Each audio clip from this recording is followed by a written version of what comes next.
This is Physics 2, Lab 2, Charge Tape Revisited.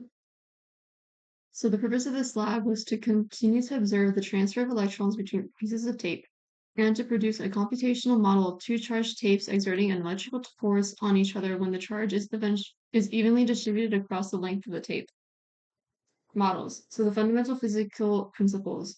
We're going to use Newton's second law of force equals mass times acceleration to calculate the gravitational force.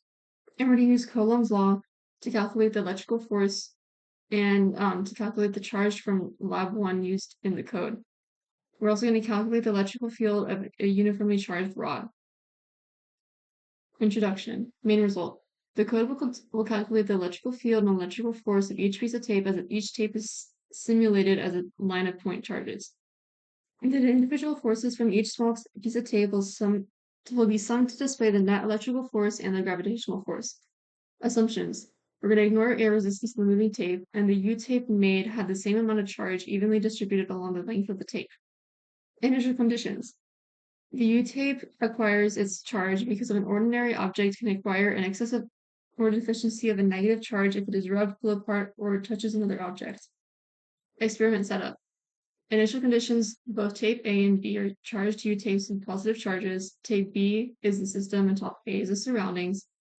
So the process is just like in lab 1. Both U tapes are made. Tape B is hung between two books while tape A is held under it, and if there's any movement or repulsion between the tape, the distance tape B moved will be reported. Similarities and differences of results. Since tape A and B have similar charges and similarly charged tapes repel, tape B repelled and moved upwards away from tape A.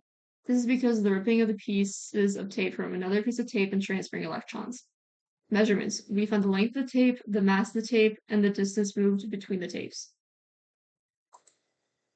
Q calculations. To find the amount of charge on one U tape, we use the equation for the electrical field of a uniformly charged rod, since the tape is uniformly charged, just like a rod. We're going to set the magnitude of the electrical field of the electrical force equal to the magnitude of the gravitational force, because E of the EF net equals 0. And then we're going to rearrange the equation to solve for Q, and then plug in the values based on the measurements and solve for Q, so that we get this value right here.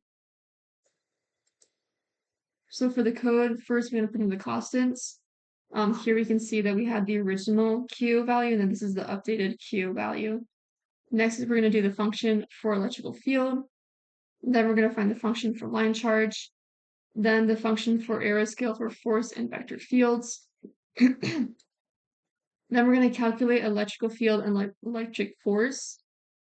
And then we're going to use the function for electrical field. And then based on this, we get results of the magnitude of electrical force equals 1.289 e negative 3. And the magnitude of gravitational force is 1.99 e to negative 3. And we can see that these are very, very similar.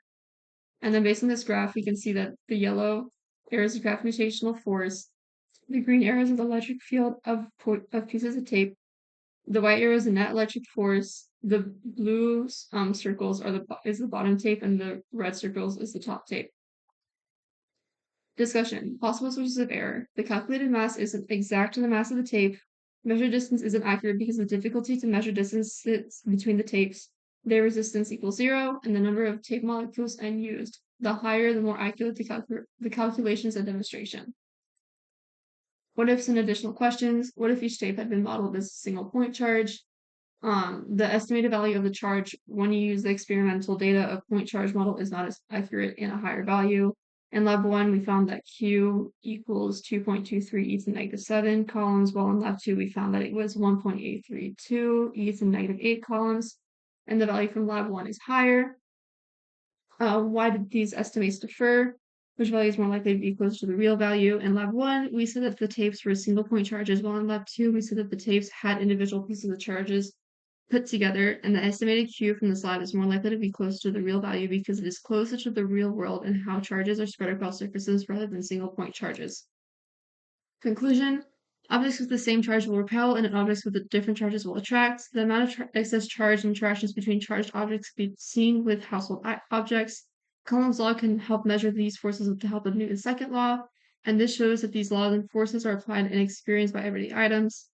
And it is more accurate to treat a piece of tape as individual pieces of tape and summing them to get the net force. The charges are spread across the surface rather than treating a piece of tape as a single point charge.